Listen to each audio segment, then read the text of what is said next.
하나님의 전에 이르자. 오라 우리가 여호와의 산에 올라 하나님의 전에 이르자. 주님의 도를 배우고 주님의 도를 배우고 주님의 길로 행하리. 이는 율법이 시온에서 나오고 주의 말씀은 예루살렘에서. 우리 자매들이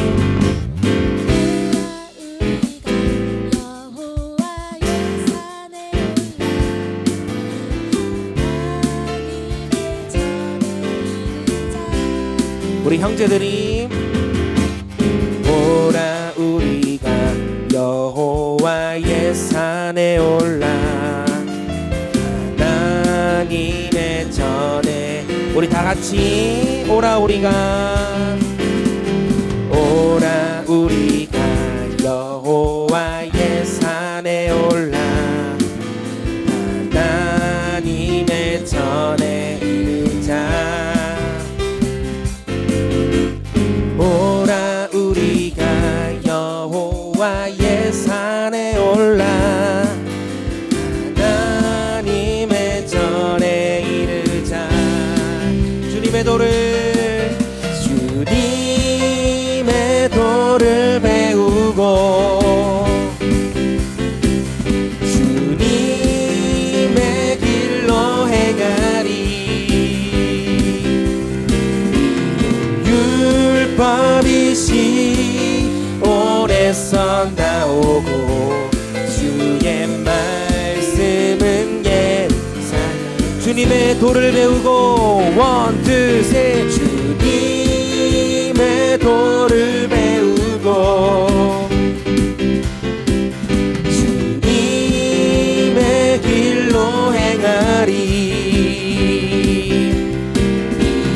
율법이 시온에서 나오고 주의 말씀은 예루살렘. 우리의 목소리로 주님의 도를 배우고 주님의 도를 배우고. 저를 따라해 보실래요? 주님의 길로 행하리. 이는 율법이 시온에서 나오고 주의 말씀은 예루살렘. 우리 마지막으로 주님의 도를 배우고 주님의 도를 배우고 주님의 길로 행하리. 율법이 시온에서 나오고 주의 말씀은 예루살렘에서.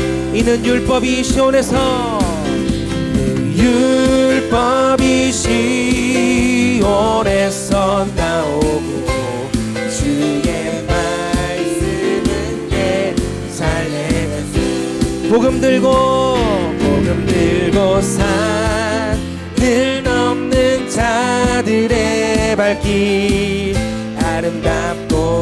아름답고도 평화 전하며 복된 소식을 외치네. 주다스 리시네. 선포하며 주다스 리시네. 주다스 리시네. 주다스 리시네. 주다스 리시네. 주다스 리시네. 복음 들고 자들의 발길 아름답도다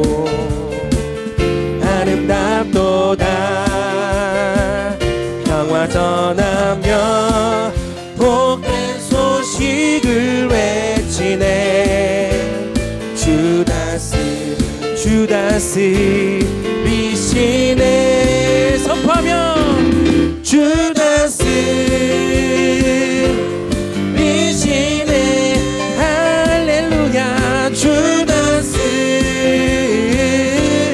리시네 주다스 리시네 주다스 리시네 할렐루야 주다스 우리 처음부터 한번 고백해 볼게요. 복음 들고 산을 넘는 자들의 발길 아름답고도 평화 전하며 복된 소식을 외치네 주다스 리시네 주다스 리시네 할렐루야 주다스 리시네 주다스 리시네 주다스 리시네 할렐루야 주다스 우리 마지막으로 주다스 리시네 주다스 리시네 할렐루야 주다스 리시네 이것이 우리의 삶의 간증입니다. 함께 선포하며 나갑시다. 이것이 나의 간증이요 이것이 나의 찬송일세 나 사는 동안 끊임없이 구주를 찬송 우리 한 번 더 선포하며 이것이 나의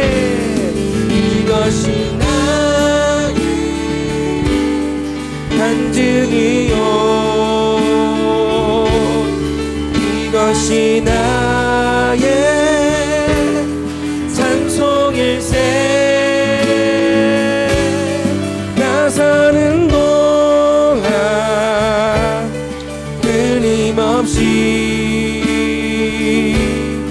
구주를 찬송하리로 나 사는 동안 끊임없이 나 사는 동안 끊임없이 구주를 찬송하리로다 할렐루야 주의 말씀이 이 예배당에서 선포됨을 고백합니다. 그 주의 말씀으로 주의 들을 깨닫고 주의 길을 행할 때에 복음 들고 모든 곳에 선포하며 마침내 이것이 나의 간증이요 이것이 나의 찬송이라 고백하는 우리의 삶이 될 수 있도록 주님 인도하여 주시옵소서. 그런 주님의 삶을 살게 하여 주시옵소서. 할렐루야 할렐루야.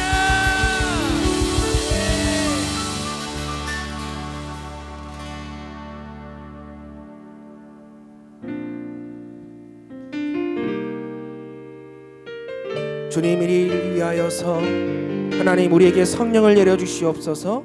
우리의 일 새롭게 하시며 우리를 자유케 하시며 우리로 하여금 주님의 일을 넉넉히 감당하게 하실 성령 하나님 이 시간 이 예배 자리 가운데 충만하게 임하여 주시옵소서. 우리 그런 고백으로 성령이 오셨네 함께 찬양하도록 하겠습니다.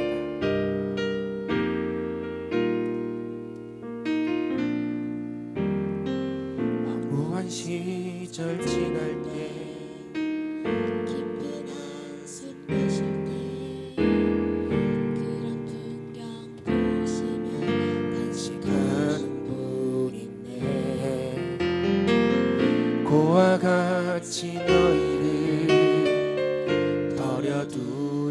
않으리. 내가 너희와 영원히 함께하리라. 한 번 더 허무한 시절, 허무한 시절 지날 때, 기쁜 한숨 내쉴 때, 그런 풍경 보시며 단식하는 분 있네. 고와 같이 너희를 버려두지 않으리. 내가 너희와 영원히 함께하리라. 고백하며 성령이 오셨네. 성령이 오셨네. 성령이 오셨네. 내 주께 보내실 성령이 오셨네. 우리 인생 가운데 친히 찾아오셔서 그 나라 꿈꾸게 하시네. 우리의 마음에 손을 올리고 함께 고백합시다. 억눌린 자 갇힌 자, 억눌린 자 갇힌 자 자유함이. 오늘 그 사람의 피난처가 되시는 성령님께서 우리의 심령 가운데 임할 줄 믿습니다. 주의 영이 계신 곳에 참 자유가 있습니다. 주의 영이 계신 곳에 참 자유가 있다네. 진리의 영. 우리 한 번 더 고백합시다. 억눌린 자 갇힌 자, 억눌린 자, 억눌린 자 갇힌 자 자유함이 없는 자 피난처가 되시는 성령님 계시네. 주의 영이 계신 곳에, 주의 영이 계신 곳에 참 자유가 있다네. 진리의 영이신 성령이 오셨네. 성령이 오셨네. 성령이 오셨네. 내 주에 보내신 성령이 오셨네. 우리 인생 가운데 친히 찾아오셔서 그 나라 꿈꾸게 하시네. 성령이 오셨네. 성령이 오셨네. 성령이 오셨네. 내 주에 보내실 성령이 오셨네. 우리 인생 가운데 친히 찾아오셔서 그 나라 꿈꾸게 하시네. 함께 기도합시다. 성령 하나님의 시간 우리의 심령 가운데 충만하게 하여 주시옵고, 우리 심령 가운데 묶인 모든 것들 주님 성령 하나님을 말미암아 자유케 하여 주시옵소서. 우리 가운데 참된 평안과 기쁨을 회복케 하여 주시옵고, 주님 나라를 꿈꾸게 해달라고 이 시간 함께 성령 충만을 위하여서 주여 한번 외치고 기도하며 나아가겠습니다. 주여, 성령 하나님 이 시간 충만하게 임하여 주시옵소서. 성령 하나님 이 시간 충만하게 임하여 주시옵소서. 억눌린 자 갇힌 자 자유함이 없는 자 그 사람들의 피난처가 되시는 주님을 찬양합니다. 주님의 영이 계신 모든 곳에 참자유가 있다고 약속하셨는데 오늘 예배하는 이곳이 주님의 영이 거하시는 장소임을 고백합니다. 성령 하나님 이 자리 가운데 충만하게 임하여 주시옵소서. 예배하는 우리 한 사람 한 사람의 심령 가운데 충만하게 임하여 주시옵소서.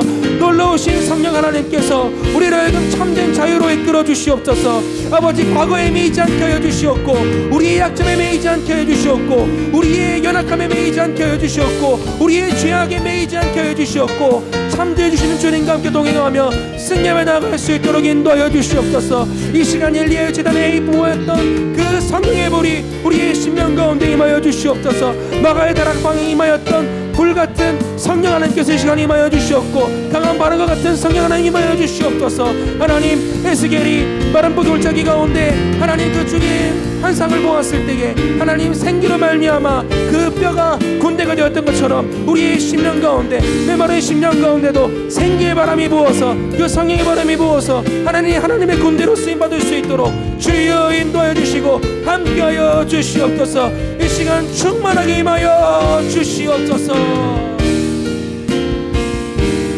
우리 두 손 들고 고백합니다. 성령이 오셨네, 성령이 오셨네, 성령이 오셨네. 내 주에 보내신 성령이 오셨네.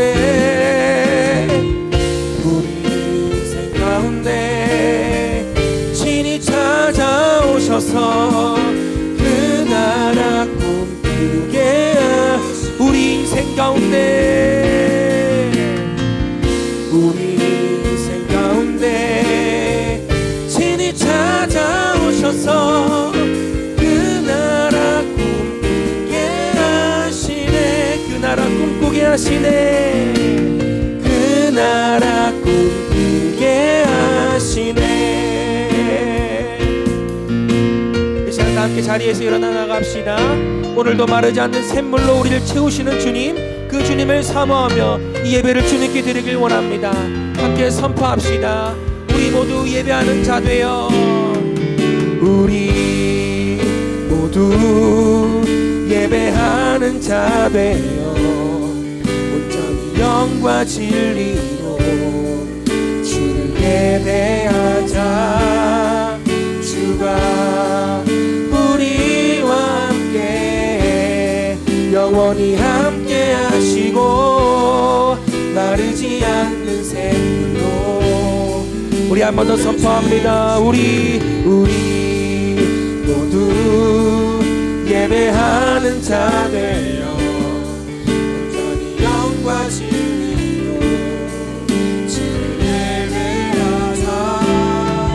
주가 우리와 함께 영원히 함께 하시고 마르지 않는 샘물로 우리를 채우시리라.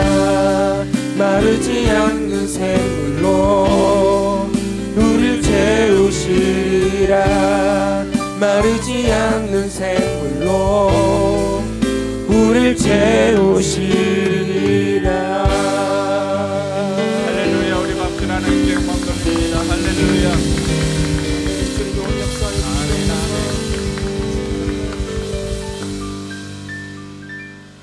이 시간 우리 기도로 하나님 앞에 나아가기를 소망합니다. 이제 하나님의 영으로 우리의 심령을 충만케 해달라고 위해서 기도할 수 있기를 바랍니다. 성령이 오시면은 우리가 하나님의 뜻을 알 수가 있고, 그 성령님께서 죄에 대해서, 진리에 대해서, 의에 대해서 우리를 가르쳐 주실 것입니다. 하나님의 영이 우리 심령 가운데 충만하게 임할 수 있도록 위해서 기도하시고, 또 그 영이 우리 가운데 임하시면은 그동안 우리 힘으로 할 수 없었던 일들도 우리가 하나님의 능력으로 할 수가 있습니다. 그래서 둘째로 기도할 것은 하나님의 능력으로 한 주간 살면서 또 지금까지 내 삶 가운데 내 힘으로 해결할 수 없었던 일들이 하나님의 능력으로 해결되게 하여 주시옵소서 위해서 기도하시고, 또 세 번째로 기도할 것은 우리 육신의 연약함을 고백하면서 하나님 우리 육신의 연약함을 치료하여 주시고, 또 우리에게 있는 악습들이 끊어지게 하시고 새로운 좋은 습관으로 대체되게 하여 주셔서 우리로 하여금 하나님의 선한 도구로 쓰임받게 하여 주시옵소서. 이러한 세 가지 제목으로 같이 한번 기도하겠습니다. 참 좋으신 하나님 아버지 은혜 감사합니다. 우리를 사랑해 주시고 인도하여 주셔서 오늘도 하나님 앞에 예배하는 자로 설 수 있도록 인도해 주시니 감사를 드립니다. 하나님이 영광 받아 주시옵소서. 아버지 하나님 이 시간 되어 하나님의 영으로 충만케 하여 주시기를 원합니다. 우리가 하나님의 영을 사모하오니 사모하는 심령 가운데 하나님의 영이 임함으로 말미암아 억눌렀던 자들이 자유케 되어지고 또 묶였던 자들이 자유케 되어지는 역사가 있게 하여 주시옵소서. 아버지 하나님 오늘 이 시간에도 하나님의 영으로 충만케 하여 주셔서 우리로 하여금 하나님의 뜻을 알고 그 뜻 가운데 행하기를 기뻐하는 우리 모든 성도들이 되게 하여 주시옵소서. 우리 힘으로 해결할 수 없었던 일들도 오늘도 하나님 앞에 간구할 때 하나님 들으시고 응답하여 주시어서 우리의 마음에 기쁨이 넘치게 하여 주시옵소서. 우리의 마음의 소원이 이루어지는 은혜가 있게 하여 주시옵소서. 이 예배를 통해서 우리의 삶이 변화되게 하여 주시고 이 예배를 통하여서 우리의 삶의 터닝포인트가 될 수 있도록 하나님 역사하여 주시옵소서. 예배를 통해서 우리가 살아나게 하여 주시고 예배로 말미암아서 다시금 살 소망을 얻게 하여 주시고 다시금 새롭게 하나님의 뜻을 이루며 살아갈 수 있는 결단을 할 수 있도록 하나님 도와주시옵소서. 우리의 연약함을 하나님 앞에 고백합니다. 육신의 연약함이 하나님 앞에 강함이 될 수 있도록 하나님 도와주시고 우리의 악습들이 끊어지게 하여 주시고 새로운 습관으로 대체될 수 있도록 하나님 도와주시옵소서. 아버지 하나님 우리 연약한 이웃들을 돌보게 하여 주시고 그들에게 하나님의 사랑을 실천하며 살아갈 수 있도록 하나님 도와주시옵소서. 아버지 하나님 오늘 이 예배가 우리 인생 가운데 우리의 삶을 바꾸는 그러한 삶의 전환이 있는 귀한 예배가 되도록 하나님이 예배를 사용하여 주시옵소서. 온전히 하나님께 영광이 되게 하여 주시고 우리에게는 큰 기쁨과 은혜의 시간이 되도록 하나님 도와주시옵소서. 인도하여 주시옵소서. 참 좋으신 하나님 아버지, 하나님의 사랑과 은혜 감사를 드립니다. 세상 가운데 있다가 오늘 또 하나님께서 구별하여 복 주신 날 하나님 앞에 나와서 예배하게 하시니 감사를 드립니다. 우리가 드리는 이 예배를 하나님 기쁘게 받아 주시옵소서. 하나님을 하나님 되게 하는 이 예배가 되게 하여 주시옵소서. 우리 마음의 주인이 하나님으로 온전히 좌정할 수 있도록 하나님 우리의 마음을 비우고 온전히 하나님을 모시옵나니 하나님의 영이 우리 가운데 함께하여 주셔서 온전히 하나님께만 집중하는 복된 시간 되게 하여 주시옵소서. 살아오면서 우리 힘으로 해결할 수 없는 것들이 있음을 고백합니다. 오늘 이 시간에도 하나님의 영이 임하여서 예배드리는 이 시간에 우리의 삶의 고단한 문제들이 해결되어지게 하여 주시옵소서. 이웃 사랑을 실천하는 우리 성도들 되기를 원합니다. 낮은 곳으로 흐르는 그 사랑을 바라보면서 그 사랑을 실천하는 하나님의 손과 발이 되는 우리 모든 성도들 되게 하여 주시옵소서. 감사드리며 거룩하신 예수님 이름으로 기도드리옵나이다. 아멘. 이 시간 우리의 신앙을 사도신경으로 고백하겠습니다. 주문이 되지 않도록 질문할 때 여러분 온전히 믿음으로 고백할 수 있기를 바랍니다.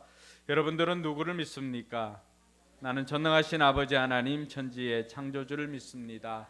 여러분들은 누구를 믿습니까? 나는 그의 유일하신 아들 우리 주 예수 그리스도를 믿습니다. 그는 성령으로 잉태되어 동정녀 마리아에게서 나시고 본디오 빌라도에게 고난을 받아 십자가에 못 박혀 죽으시고 장사된 지 사흘 만에 죽은 자 가운데서 다시 살아나셨으며 하늘에 오르시어 전능하신 아버지 하나님 우편에 앉아 계시다가 거기로부터 살아있는 자와 죽은 자를 심판하러 오십니다. 여러분들은 누구를 믿습니까? 나는 성령을 믿으며 거룩한 공교회와 성도의 교제와 죄를 용서받는 것과 몸의 부활과 영생을 믿습니다. 아멘. 자리에 앉아서 찬송가 384장 찬양 드리겠습니다.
은혜 주시네.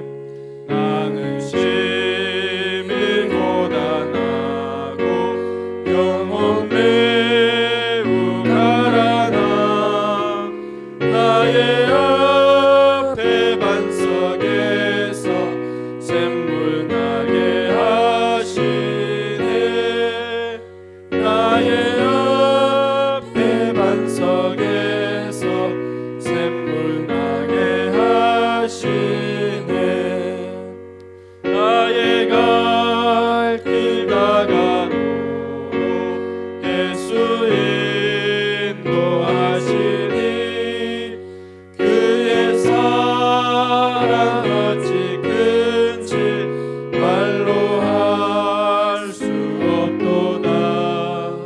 성령 감화 받은 영혼 하늘 날아갈 때에 영영 부를 나의 찬송 예수 인도하셨네. 영영 부를 나의 찬송 예수 인도하셨네.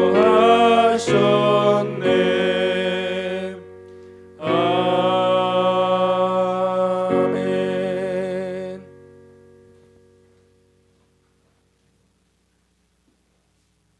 백성들아 시시로 그를 의지하고 시시로 그 앞에 마음을 두어라. 하나님은 우리의 피난처시로다. 아멘.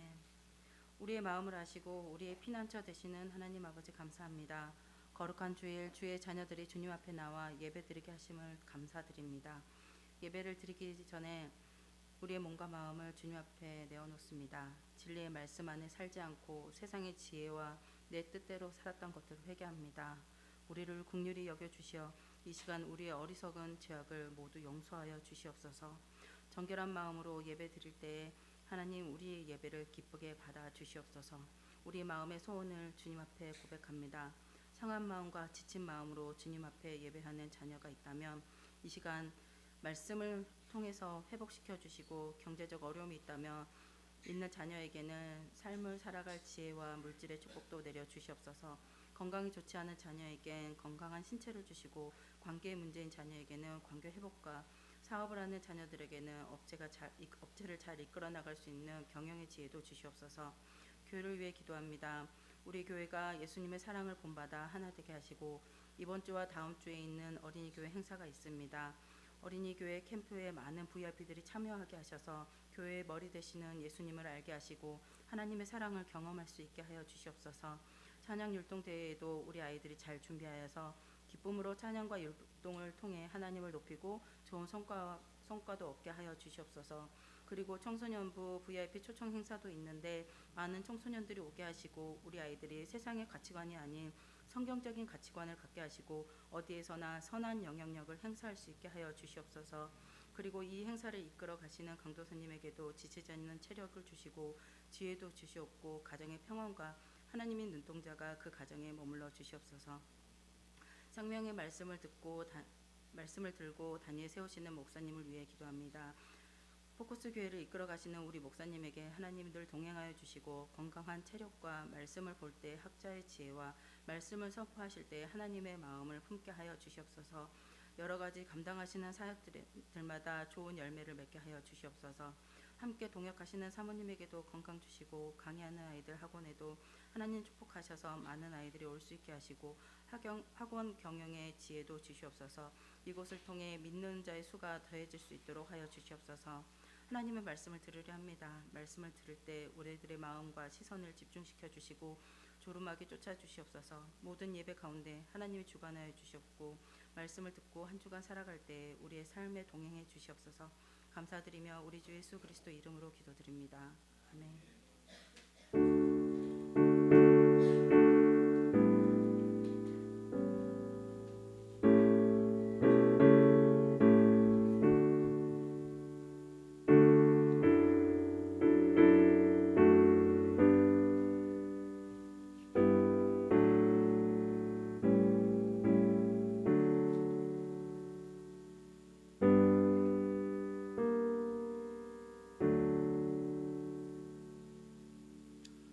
이 시간은 나의 피난처 예수 찬양하면서 준비한 예물 봉헌하겠습니다.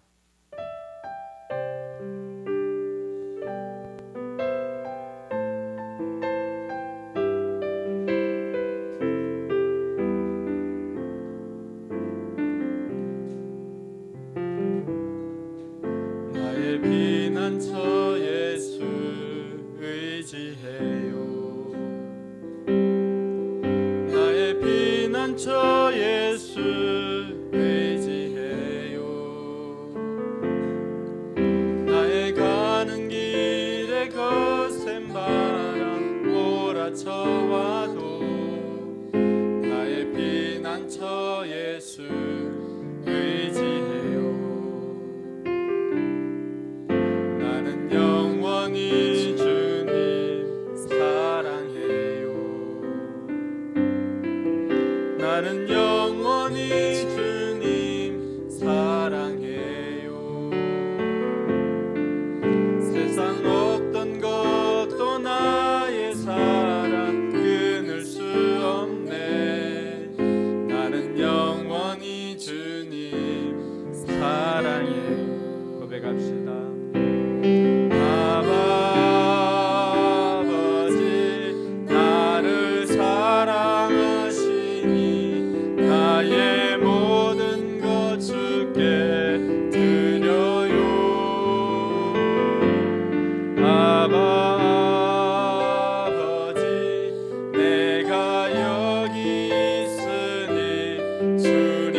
아바 아버지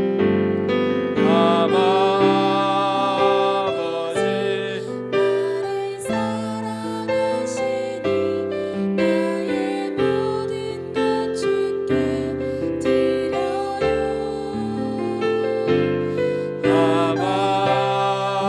아버지 내가 여기 주님 교회 위하여 주님 교회 위하여 써주세요. 아버지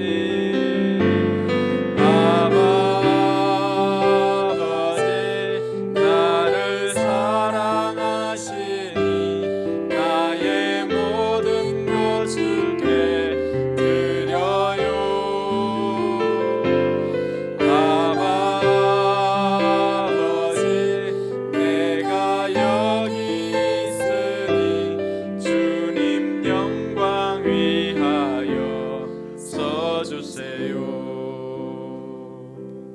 아멘. 참 좋으신 하나님 아버지 은혜 감사합니다. 오늘도 주님 앞에 나올 때 귀한 예물 정성껏 준비하여서 하나님 앞에 드릴 수 있도록 인도해 주시니 감사를 드립니다. 우리의 삶의 이 예물을 준비하기까지의 모든 수고와 눈물을 하나님께서 아시오니 그 눈물을 닦아주시고 그 수고를 기억하여 주셔서 우리의 삶의 물질로 고통당하는 일이 없도록 하나님께서 풍성하게 공급하여 주시옵소서. 11조를 하나님 앞에 올려드립니다. 물질뿐만이 아니라 그들의 신앙도 함께 올려드리오니 물질로 사는 인생이 아니라 하나님으로 사는 인생임을 고백하며 올려드렸사오니 하나님 그 삶을 책임져 주시고 인도하여 주시옵소서. 들어가도 나가도 복이 되게 하여 주시고 하늘의 신령한 복도 넘치게 하여 주시고 이 땅을 살아갈 때 땅의 기름진 복도 허락하여 주시옵소서.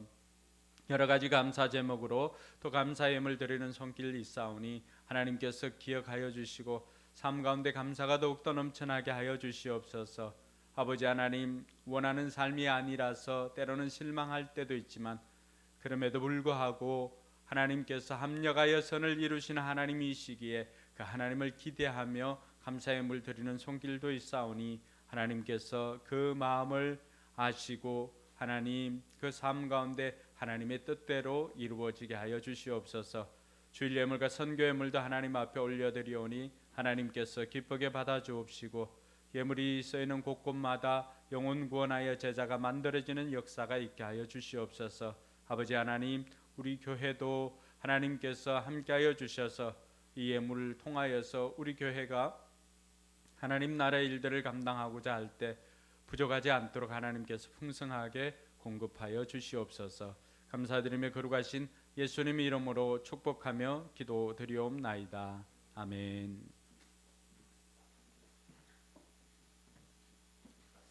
네, 오늘은 말씀을 듣기에 앞서서 우리 지난번 새가족 목장을 하고 수료한 우리 김영현 형제 나와서 새가족 목장 수료 간증을 하도록 하겠습니다.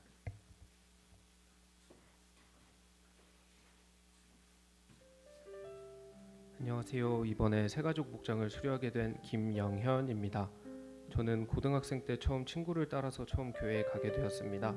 초반에는 뭣도 모르고 친구 따라 나갔고 별 생각 없이 다니던 중 학업이나 인간관계, 집안 등 개인적으로 힘든 시기가 좀 찾아왔었습니다. 기도하면서 힘든 마음을 털어놓으니 마음이 편안해지는 것을 느끼게 되어 그 후로 몇 년은 교회를 열심히 나가게 되었습니다. 쭉 열심히 다녔으면 좋았을 텐데 저는 대학교에 입학하게 되면서 교회와 점점 멀어져 나중에는 아예 나가지 않게 되었습니다. 그 후로 대학교를 졸업하고 취업 준비 기간을 거친 후 경기도 이천에서 첫 직장 생활을 시작하게 되었고 그곳에서 김지은 자매를 만나게 되었고 교제를 시작하게 되었습니다. 김지은 자매의 제안으로 이천에서 다시 예배를 나가기 시작했고 몇 년 만에 다시 가게 된 교회는 익숙하기도 낯설기도 했습니다. 작년에 저는 인천으로 지은이도 서울로 이직하게 되어 같이 포커스 교회에 나오게 되었습니다. 이전까지 저는 전도를 왜 해야 하는지 예배가 뭔지 모른 채 교회를 다녔었는데 포커스 교회에 와서 새가족 목장 모임을 가지면서 완벽하게는 아니지만 어느 정도는 이해할 수 있었습니다. 지난 5주 동안 목사님과 사모님, 청년 목장 리더분과 함께한 새가족 목장은 짧다면 짧고 길다면 긴 시간이었지만 제 마음속에 있는 이야기를 드리고 목사님의 이야기를 듣고 교회가 어떤 곳인지 예수님을 왜 믿어야 하는지에 대해서 차례차례 알려주셔서 개인적으로 과거에 아무것도 모르고 교회를 다녔던 저에게 정말 유익한 시간이었습니다. 포커스 교회에 나오게 되고 이 자리에 서기까지 지난 시간들을 돌이켜보면 저는 알지 못했지만 하나님의 계획하심이 있었던 것 같습니다. 아직까지는 누구를 전도하거나 예수님에 대해 완벽하게 이야기하지는 못하겠지만 제가 먼저 모범이 되고 본받을 만한 사람으로 성장하며 예배드리면서 하나님과 더욱 가까워지도록 노력하겠습니다. 앞으로도 잘 부탁드립니다.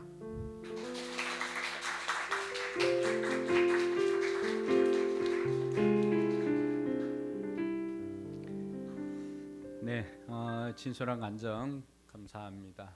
새가족 목장에 하는 목적도 바로 그러한 것입니다.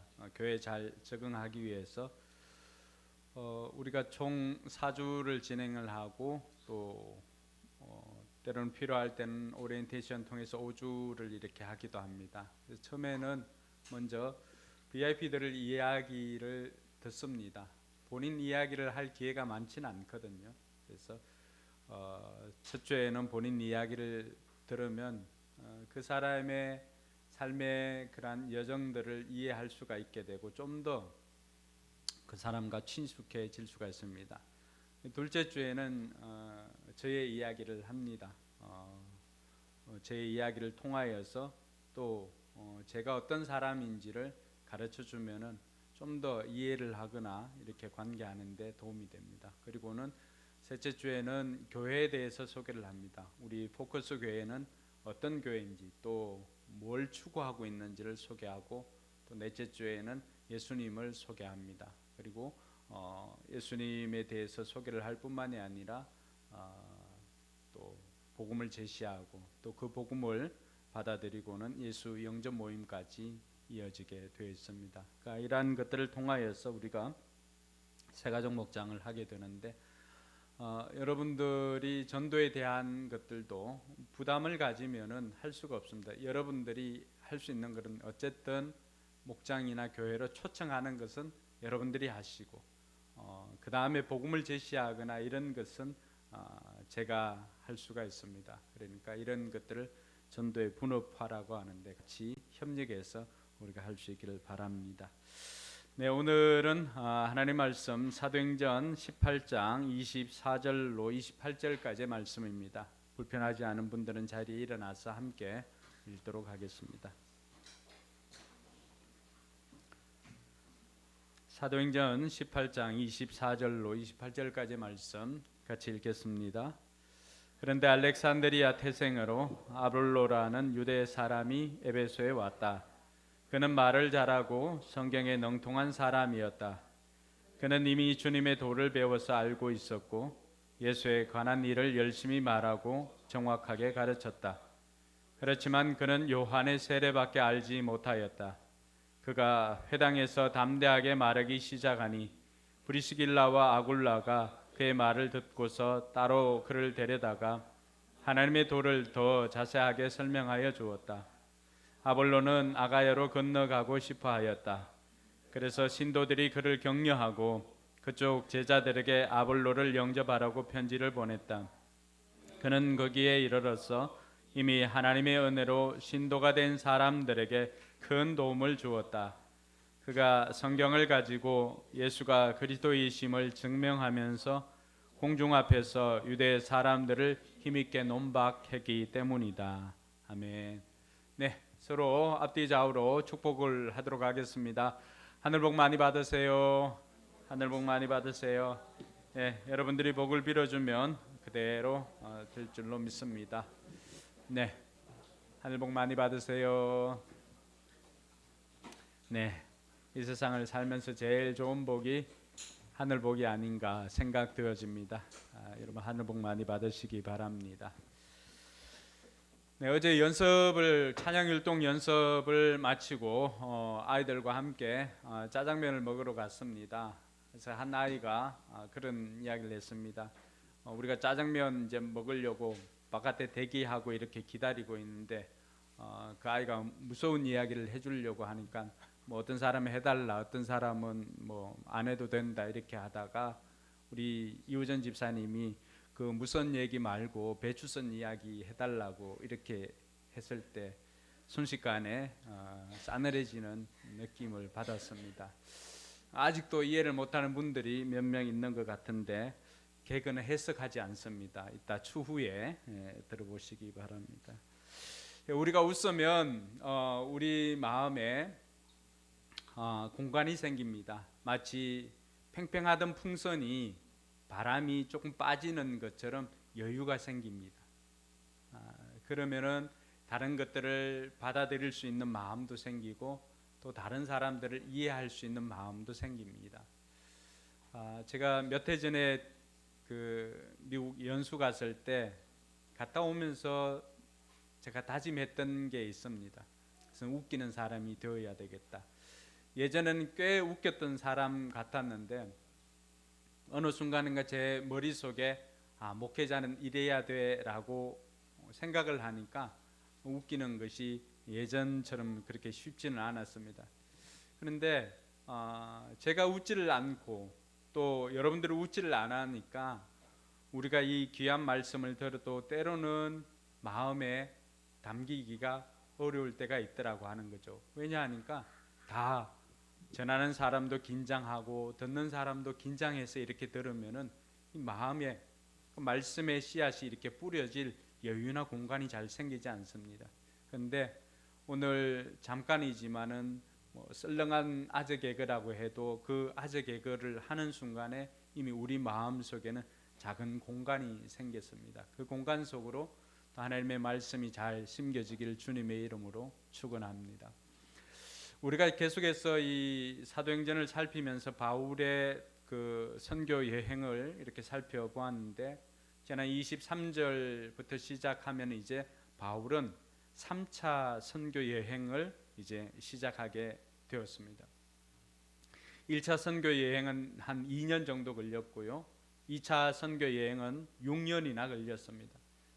바울의 선교 사역을 보면은 1차 때도 그렇고 2차 때도 그렇고 그의 사역을 보면은 처음에는 다 성령이 이끄는 대로 가서 복음을 전하고 그러고 난 다음에 다음 사역은 그렇게 복음의 씨앗이 뿌려진 그곳을 다시금 방문해서 그곳에 있는 사람들, 그곳에 있는 신자들을 양육하고 또 새로 세우는 일들을 감당을 했습니다. 3차 선교 여행도 마찬가지였는데 3차 선교 여행은 2차에 뿌려놓은 것보다는 1차 때 뿌려놓은 곳을 다시금 방문해서 그들을 세울 뿐만이 아니라 그리고 새로운 것을 방문해서 그곳에 복음을 전하고 세우는 사역들을 감당합니다. 그러니까 바울의 선교 사역들을 보면서 한 가지 그 특징이라고 하면은 바울은 복음을 뿌리고 난 다음에 모른 척하는 것이 아니라 그것이 그곳에서 잘 자랄 수 있도록 자신이 그곳에 있으면은 그들을 양육하지만 그곳을 떠날 때는 부재 기간에는 다른 사역자를 세워서라도 그들을 양육하는 모습을 볼 수가 있습니다. 그래서 그러고 난 다음에 기회가 되는 대로 몸소 그것을 방문해서 그 사람들을 양육하는 이런 바울의 선교 모습은 복음을 전한 지역에 가서 철저하게 양육 사역을 합니다.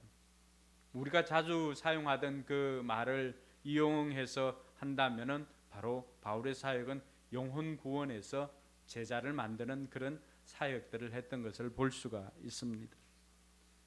영혼 구원에서 제자를 만드는 사역은 바울의 사역뿐만이 아니라 우리 모든 교회가 따라야 할 사역이고 그리고 선교지에서도 선교 사역의 핵심적인 두 기둥이라고 할 수가 있습니다. 그래서 이런 바울 사역을 통하여서 저와 여러분들이 다시금 우리가 붙잡아야 할 것이 우리가 해야 할 두 가지 중요한 사역은 바로 복음을 전하여서 영혼을 구원하는 것이고 그렇게 구원받은 백성들을 이제는 하나님의 제자로 만들어가는 사역 그것이 우리 교회가 해야 할 사역인 것을 다시 한번 우리가 마음속으로 붙잡아야 할 것입니다. 오늘은 여러분들과 함께 배우는 것을 포기하지 말아야 합니다. 배우는 것을 포기하지 맙시다라고 하는 제목으로 말씀을 전하려고 합니다. 제가 좋아하는 책 중에 어떻게 보면은 제게도 굉장히 도움을 주었던 책인데, 서울대 그 최인철 교수가 썼던 나를 바꾸는 심리학의 지혜 프레임이라고 하는 책이 있습니다. 요즘은 이제 개정판이 나와서 이것보다는 좀 멋있게 나왔던데, 어쨌든 내용은 제게는 굉장한 유익이 있었습니다. 여러분들도 한번 기회가 되면 한번 읽어보시기 바랍니다.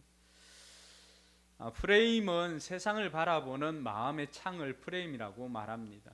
그래서 우리가 고정관념이나 편견이나 세상을 바라보는 그러한 것들이 다 우리의 프레임에 의해서 그렇게 바라본다라고 이야기를 합니다. 그러면서 이 최인철 교수가 이 책에서 지혜에 대해서 말하고 있습니다. 지혜. 최인철 교수는 지혜는 한계를 인정하는 것이 지혜다라고 그렇게 말하였습니다. 무슨 일인가 하면은 자신이 아는 것과 알지 못하는 것, 또 할 수 있는 것과 할 수 없는 것 사이에서 경계를 인식하는 것에서부터 출발한다라고 했습니다. 여러분, 이게 풀어놓았지만은 요즘 대부분의 학원들이나 학습지나 광고에 보면 빠지지 않고 나오는 것이 바로 이겁니다. 메타인지입니다. 메타인지. 아는 것을 알고 모르는 것을 모르고 할 수 있는 것을 알고 할 수 없는 것을 아는 데에서부터 시작하는 것, 그것이 지혜라고 했습니다. 그러면서 그 사회 심리학자였던 벤자민 바버 이야기를 소개를 합니다. 벤자민 바버는 그런 이야기를 했습니다. 세상을 나눌 때 나는 세상을 강자와 약자, 성공과 실패로 나누지 않는다. 나는 세상을 배우는 자와 배우지 않는 자로 나눈다라고 이야기를 했습니다. 그러면 여러분들은 어디에 속합니까? 이 벤자민 바버가 이야기했던 그 세상의 구분 중에 여러분들은 배우는 자에 속합니까? 아니면은 배우지 않는 자에 속하고 있습니까? 명심보감에도 그런 이야기를 합니다. 서양에서만 이런 이야기를 하는 것이 아니라 동양에도 인생 불학이면 명명여야행이라. 인생 불학이면 명명여야행이라. 좀 어려운 말인데 그렇게 어렵진 않. 인생 불학이면 인생에서 배우지 않으면 명명, 이 어두울 명자거든요. 어둡고 어둡기가 마치 밤길을 걷는 것과 같다. 우리가 배우지 않으면은 인생에서 배우지 않으면은 마치 그 길을 걷는 것이 밤길을 어둡고 어두운 밤길을 걷는 것과 같다라고 했습니다. 그만큼 앞을 알 수 없다라고 하는 거죠. 성경은 우리에게 뭐라고 말할까요? 성경은 디모데후서 3장 14절은 너는 배우고 확신한 일에 거하라라고 이야기를 합니다. 배우고 확신한 일에 거하라. 그러면서 디모데후서 3장 15절 16절에는 바로 성경에 대한 이야기를 우리에게 해줍니다. 저와 여러분들이 배우기를 멈추는 순간 우리는 많은 것들을 놓치게 됩니다. 오늘 우리가 읽었던 말씀을 통하여서 이 배우고 확신한 일에 거하게 되면은 우리의 삶에 어떤 변화가 일어나는지를 여러분들에게 소개해 주겠습니다.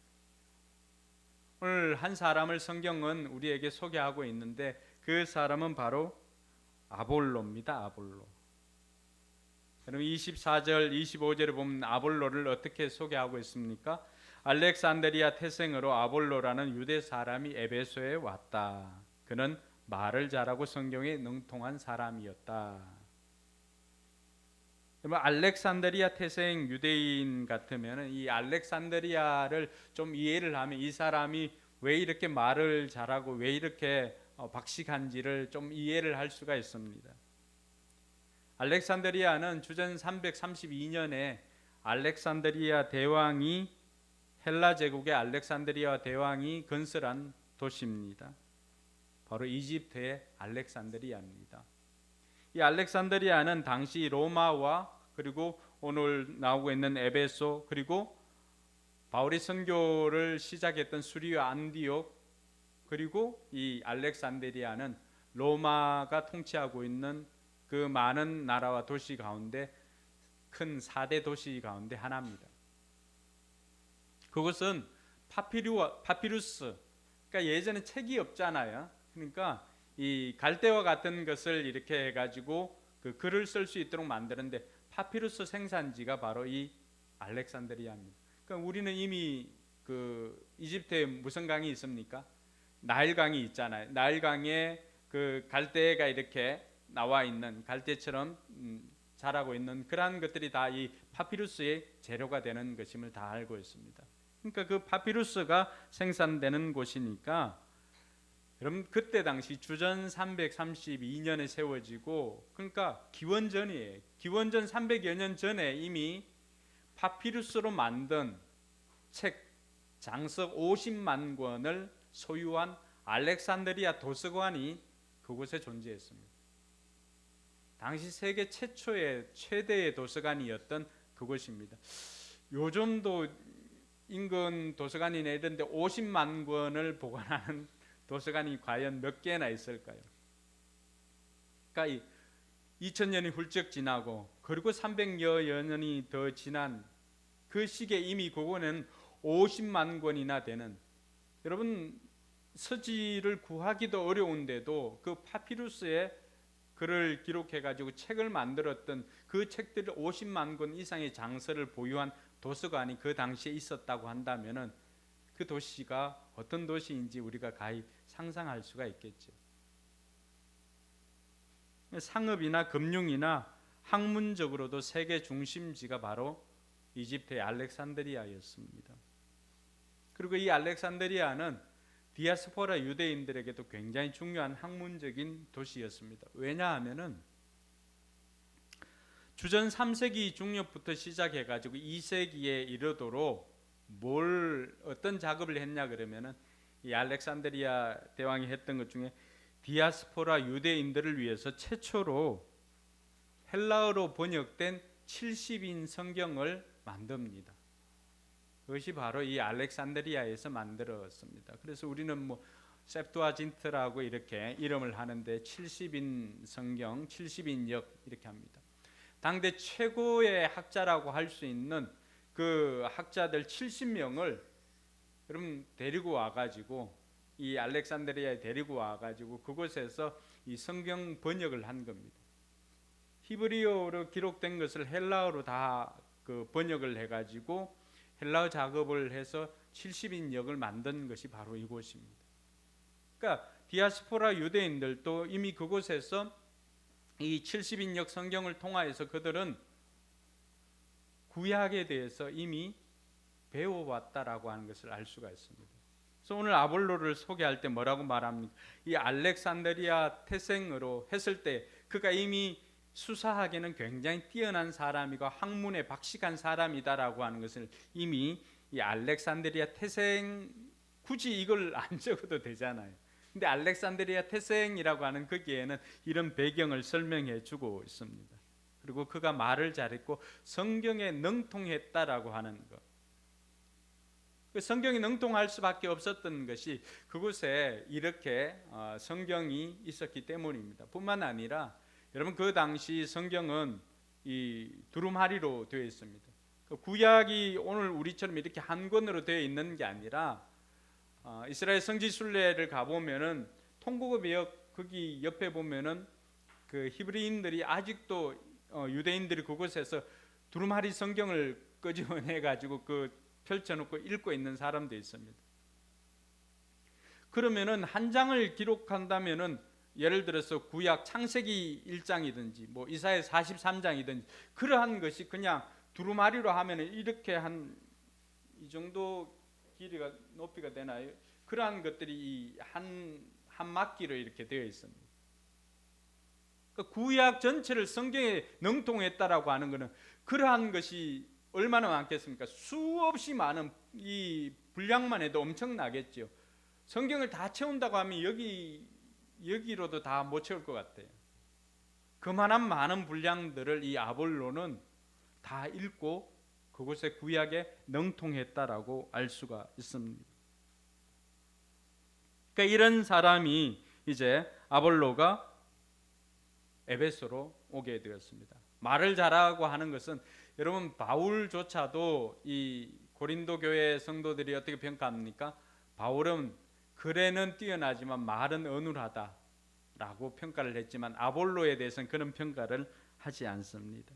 말도 잘하고 성경이 능통하고 하니까 이 사람이 에베소에 와서 브리스길라와 아굴라를 만나서 그곳에서 이제 말씀을 전하는 그러한 사역들을 감당했던 것입니다. 25절에 보니까요, 그는 이미 주님의 도를 배워서 알고 있었고 예수에 관한 일을 열심히 말하고 정확하게 가르쳤다라고 되어 있습니다. 주님의 도에 대해서 배웠던 것은 그가 세례 요한이 가르쳤던 그 주님의 도에 대해서 배웠던 것 같습니다. 그리고 세례 요한을 통해서 예수님이 어떤 분인가에 대해서도 배워왔던 것 같습니다. 그리고는 자신이 알고 있는 것을 정확하게 가르쳤습니다. 근데 오늘 이 사도행전을 기록하고 있는 누가는 거기에다가 한 줄을 더 첨가를 합니다.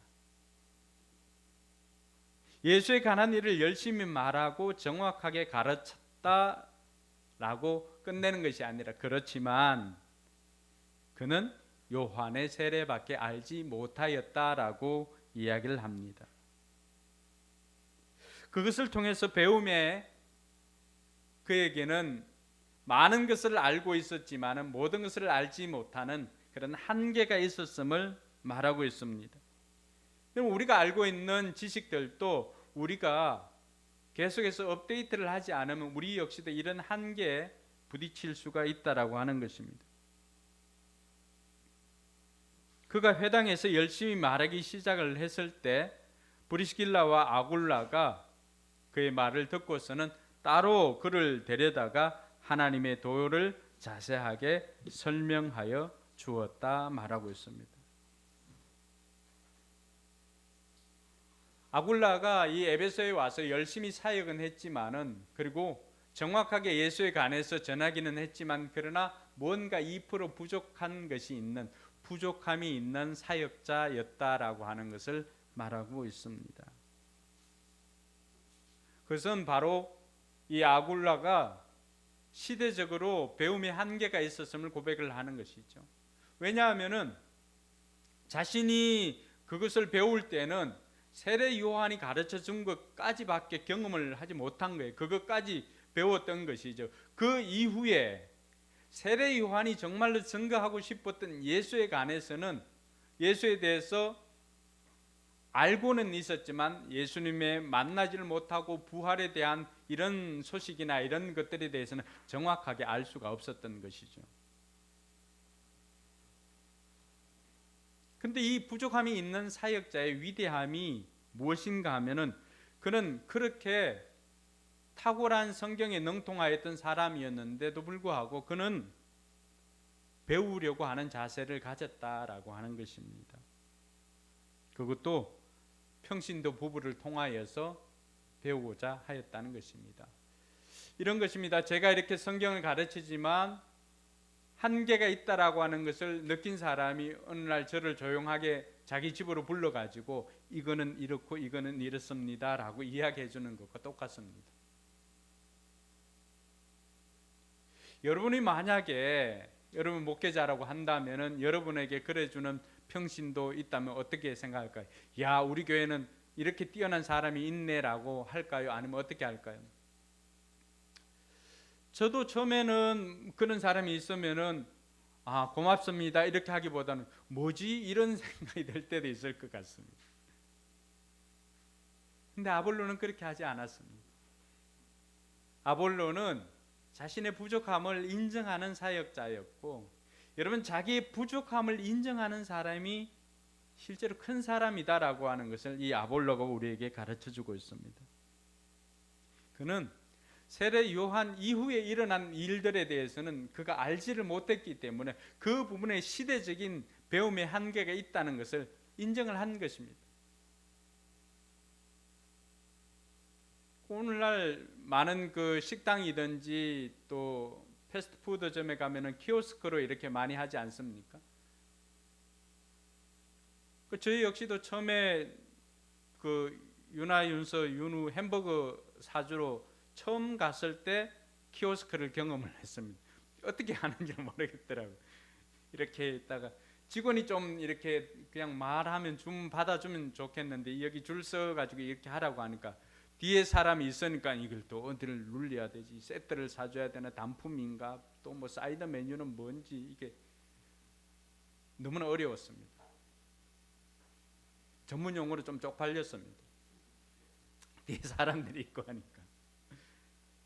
그래서 할 수 없이 옆 사람에게 물어보고 윤아한테 물어봤던 거, 그렇게 해서 이렇게 뭐 주니 와퍼인가 뭐 이렇게 시켰던 기억이 있는데 쉽지는 않습니다. 왜냐하면 저는 이 키오스크나 이런 것들을 경험한 세대가 아니었기 때문에 그렇습니다. 우리 때 처음으로 제가 대학 1학년 때, 그러니까 우리 친구는 서울에 와서 학교를 다녔는데 이 친구는 컴퓨터 개론을 배웠습니다. 근데 저는 대구에서 대학을 다녔는데 저는 그걸 배우질 못했거든요. 그때 당시 저는 리포트를 이 수기로 글로 이렇게 써내 가지고 뭐 이 스탬플로 찍어 가지고 이렇게 제출을 했는데, 물론 그렇게 해서 이제 집사람을 만나게 되었지만은, 근데 그 친구 이야기로는 이 컴퓨터를 하면은 너무 편하다는 거예요. 근데 제가 그때 당시 그걸 못 배웠으니까 그 시기적인 시대적인 한계가 있음을 저도 알았던 거죠. 우리 모두에게 누구나 이러한 그 시기적인 한계 때문에 배움의 한계가 있음을 인정할 필요가 있습니다. 세례 요한의 사역은 메시아를 증거하는 사역이었습니다. 그렇게 하다 보니까 예수에 관해서는 이 아볼로도 세례 요한을 통해서 배워서 알고 있는 것입니다. 근데 그 복음이 완성되는 것은 증거한 메시아를 믿을 때 완성이 되는 것입니다.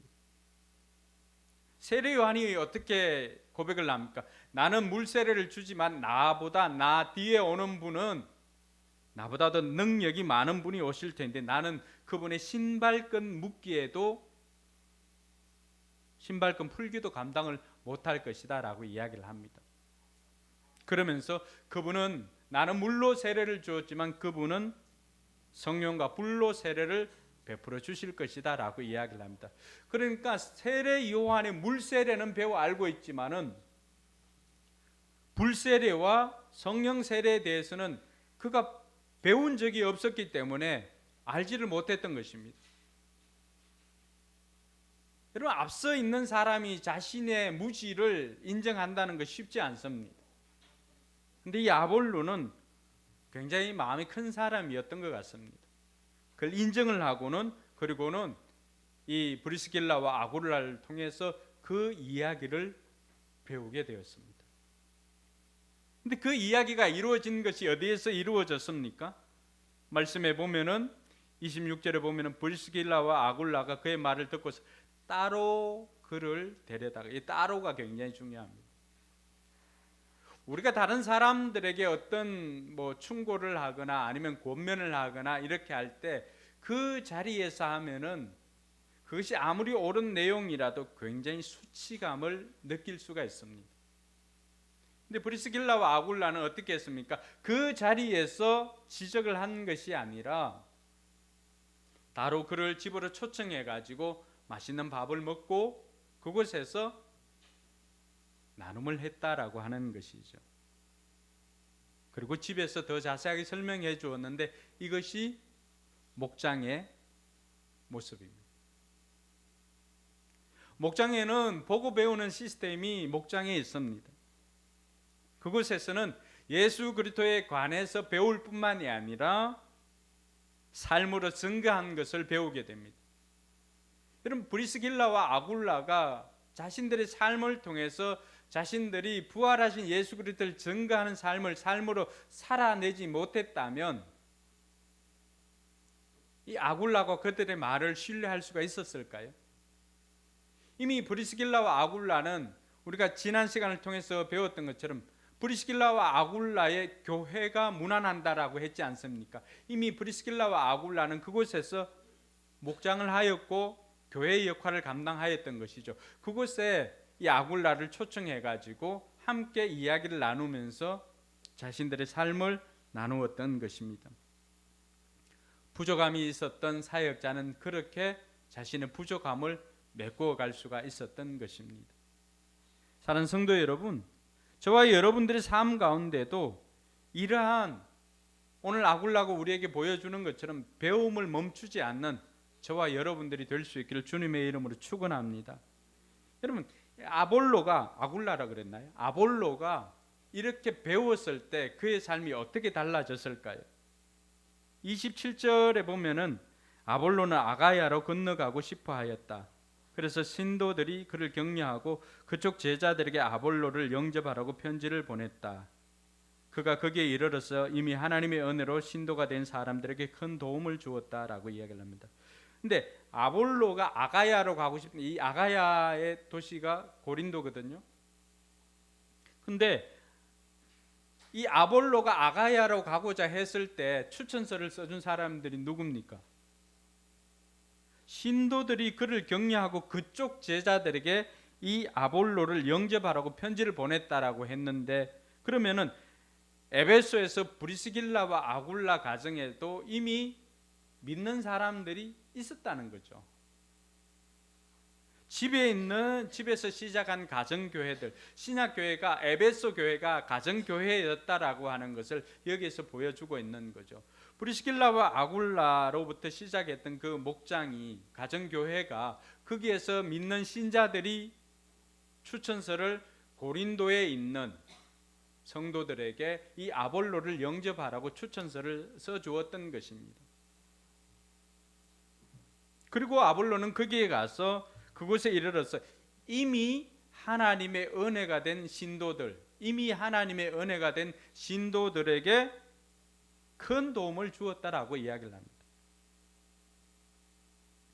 28절에 보면 그가 성경을 가지고 예수가 그리스도이심을 증명하면서 공중 앞에서 유대 사람들을 힘있게 논박했기 때문이다라고 말하는데, 그럼 27절에 그 사람들에게 이미 하나님의 은혜로 신도가 된 사람들에게 큰 도움을 주었다라고 했는데 무슨 도움을 주었는가를 28절이 설명하고 있는 거예요. 첫 번째 도움은 그가 성경을 가지고 예수가 그리스도이심을 증명했다라고 말하고 있습니다. 세례 요한까지 구약에 능통했기 때문에 구약에서 말하는 것과 또 신약 시대에 들어왔지만 신약이 없는 시대에 세례 요한의 이야기까지만 알고 있었던, 성경이 능통하였던 이 아볼로, 근데 브리스길라와 아굴라를 통하여서 또 바울에게서 배웠던 부활하신 예수님에 대한 이야기를 들으니까 복음이 어떻게 된 거예요? 완성이 된 거죠. 오리라고 예언했던 메시아가 이 땅에 왔고 그 메시아가 이 땅에서 하였던 사역들, 그리고 부활하신 그 이야기까지 듣고 승천하고 천국을 준비하고 계시다라고 하는 그 이야기를 들으니까 고린도 교회 성도들에게도 신앙의 업데이트가 필요하였던 거죠. 그래서 그가 성경을 가지고 했던 것은 예수가 그리스도이십니다. 그리스도라고 하는 단어가 뭐라고 했어요? 헬라어 크리스토스는 히브리어 뭐에 바꾼 말이에요? 메시아. 그러니까 예수가 그리스도다라고 하는 건 뭐예요? 예수가 메시아다. 구약에는 다 뭐로 돼 있어요? 오리라고 하는 메시아에 대한 이야기잖아요. 그러니까 예수가 바로 너희들이 기다리던 메시아다라고 하는 거, 이것을 증거해 주니까 그들이 신앙이 얼마나 기초가 탄탄했겠어요. 그리고는 그 사람들이 당시에는 고린도 아가야의 지방에 있던 유대 사람들이 바울을 또 얼마나 핍박을 하고 했습니까? 그러니까 바울이 쫓겨 다른 데로 갔잖아요. 근데 말로는 그 유대 사람들을 이길 재간이 없는 거예요. 그들이 얼마나 율법에 뛰어났고 하니까 말로는 그들을 이길 방법이 없는 거예요. 그런데 이 아볼로는 어떤 사람이에요? 성경에도 능통하죠. 그 성경 구약이었잖아요. 그 유대인들은 구약은 잘 알고 있거든요. 구약에 능통하지 또 뭘 잘해요? 말도 잘해. 말만 잘하는 성도가 있는데 말도 잘해야 됩니다. 그러니까 그것을 가지고 그 유대인들을 논박을 하니까 유대인들이 아볼로에게 꼼짝을 못하는 거예요. 그러니까 그때 당시 아가야 고린도에 있었던 성도들은 그 왠지 모를 이 시원한 쾌감이 있었던 거예요. 그동안 늘 주눅이 들고 분명 우리가 알고 있는 게 진리인데, 우리가 알고 있는 것이 맞는데 이것을 증명할 방법이 마땅치 않았던 거예요. 그들에게는 말발로 밀렸기 때문에. 그런데 아볼로가 오고는 그 이후부터는 말발로 밀리지를 않습니다.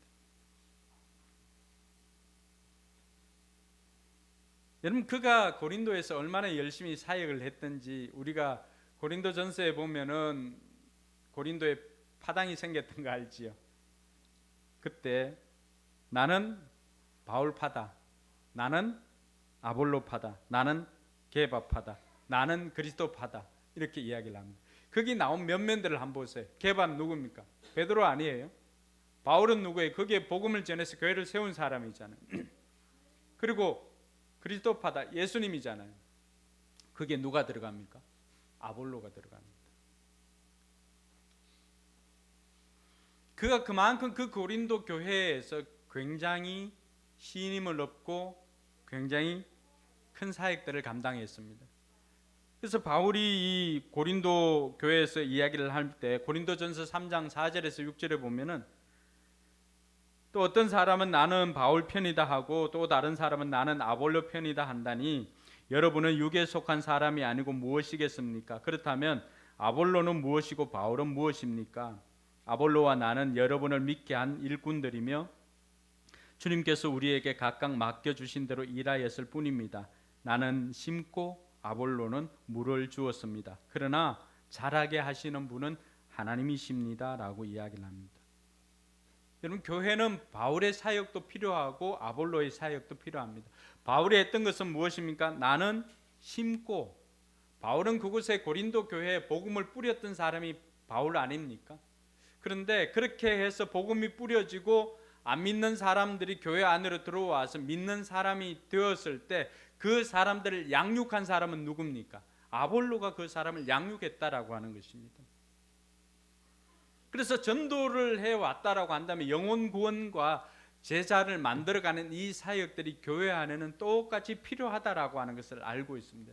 그래서 바울은 그 사역도, 전도하는 사역도 중요하고 그리고 양육하는 사역도 다 중요하다. 우리는 다 그 일을 하라고 부름받은 하나님의 일꾼들이다라고 이야기를 합니다. 그런데 여기서 한 가지 우리가 더 유념해야 되는 것은, 그럼 복음을 전하여서 그 사람들을 교회로 데리고 오고 또 그들을 양육해서 목자로 세워가고 하지만은 그 일을 할 수 있도록 만들어 주시는 분은 누구라고 하는 것입니까? 하나님이다. 자라게 하시는 분은 하나님이시다라고 하는 것입니다. 오늘 바울의 이러한 복음을 뿌리고 하는 사역과 아볼로가 제자를 양육하는 이 사역들을 통하여서 교회가 점점 성장한 줄로 믿으시기 바랍니다. 그래서 이 아볼로는 자신의 그 부족함을 배우기를 멈추지 않고 배움으로 말미암아서 이 사람이 어떤 사람이 되었습니까? 그곳에 있는 성도들에게 큰 도움을 주는 사람이 되었습니다. 할렐루야. 오늘 저와 여러분들이 이 설교를 들어야 하는 이유도 바로 이것입니다. 우리 역시도 배워서 큰 도움을 주는 사람이 될 수 있기를 주님의 이름으로 축원합니다. 옆 사람이 그렇게 축복합시다. 큰 도움을 주는 사람이 됩시다. 그래서 우리는 배우는 것을 포기하지 않고 배우는 사람이 되기 위해서 우리는 그러면 어떻게 해야 되는가? 첫 번째는 우리의 부족함을 인정하는 것입니다. 이게 쉽지를 않습니다. 말은 이렇게 했지만, 그러니까 아볼로가 얼마나 대단한 사람인가를 알아야 됩니다. 예를 들어서 조선 목녀님이 이렇게 뭐 샵에서 뭐 대흉근 소흉근 이렇게 풀어주고 뭐 이렇게 하는데 그 샵에 마사지를 받았던 사람이 끝나고 난 다음에 조용하게 차 한잔해요 하고는, 원장님 차 한잔해요 하고는 데리고 와서 차를 이렇게 대접해 주면서 이 소흉근 대흉근 이렇게 만질 때 그거 말고 요 크림 한번 이렇게 살짝 바르면 훨씬 좋습니다 라고 이야기를 해 주었다고 생각하십시오. 아니 내가 이걸로 수십 년 잔뼈가 굵었는데 내 손맛이 좋다고 동네 사람들 아니라 인근의 강서구 양천구까지 다 소문이 났는데 그렇게 하면은 받아들이는 게 쉽지는 않습니다. 그런 상황입니다. 아볼로는 자신이 뛰어난 성경학자였지만은 그러나 자기의 강해를 듣고 자기의 그 설교를 듣고 그 설교를 들었던 브리스길라와 아굴라가 뭔가 2% 부족함을 깨닫고 그를 초청했을 때 기꺼이 그 집에 가서 배우기를 멈추지 않았다라고 하는 것입니다. 그가 시대적인 한계로 요한의 세례까지만 배웠기 때문에 그 이후에 되어진 일들은 몰랐음으로 말미암아 그는 그 이후에 대해서 배우는 것을 포기하지 않았습니다. 부족함을 인정하는 것이 쉽지 않지만은 누구에게서나 어떤 상황에서도 배울 것이 있다라고 하는 마인드가 중요합니다. 이것을 좀 더 전문 용어로 학습 마인드셋이라고 그렇게 이야기를 합니다. 어떤 상황이 일어났을 때 그 상황 가운데서 여기서도 배울 것이 있지라고 마음 먹는 것. 또 누구를 만나더라도 이 사람 중에서도 배울 것이 있지라고 하는 그 마인드, 그걸 학습 마인드셋이라고 합니다. 굉장히 중요합니다. 옛날 어른들은 뭐라고 말했습니까? 3명이 길을 가면 그 중에 1명은 스승이 있다라고 했습니다. 그래서 우리 어른들은 아이들에게서도 배우는 것을 포기하지 말자라고 했습니다. 아이에게서도 배울 것이 있다라고 이야기를 했습니다. 오늘 로운이가 아침에 와서 가르쳐 준 게 있습니다. 밥 안 먹으면 죽어. 아침부터 그래서 배고프다고 밥을 달라는 것이었습니다. 그래서 집사람이 밥을 데펴 가지고 그 진미, 오늘 진미에 이제 눈을 떴으니까 이제 아란 사모는 이제 진미를 어떻게 하는지 배워야 됩니다. 그러면서 로운이가 가르쳐 준 게 있습니다. 밥 안 먹으면 죽어. 그렇게 하고 밥 안 먹으면은 키가 이렇게 돼. 줄어들어. 그 집사람이 그래서 우리 집 애들은 밥을 안 먹어서 이렇게 줄어들었구나. 자기는 어떻게 지금 상태는 이렇게 돼 있대. 밥을 먹으니까. 이건 간단한 진리 아니에요? 어른들이 언제 굉장히 위험할까요? 연세가 들어도 곡기를 끊지 않으면은 그분들은 아직도 이 세상을 살 수 있는 것이 있음을 압니다. 그런데 어른들이 곡기를 끊는 순간, 밥을 끊는 순간, 먹는 것을 끊는 순간 이 세상에서 삶이 다해가는구나 라고 하는 것을 알게 됩니다. 3살짜리 로운이가 가르쳐준 진리입니다. 그 아이에게서도 우리가 배울 것이 있습니다. 우리는 생각만 하고 있었던 것들, 그 아이들은 표현을 합니다. 그러니까 그 아이들에게서도 우리가 배울 수 있는 것입니다. 그러니까 이러한 것이 우리에게는 누구에게서라도 배울 수 있다라고 하는 마음을 열어놓는 이런 학습 마인드셋이 필요합니다.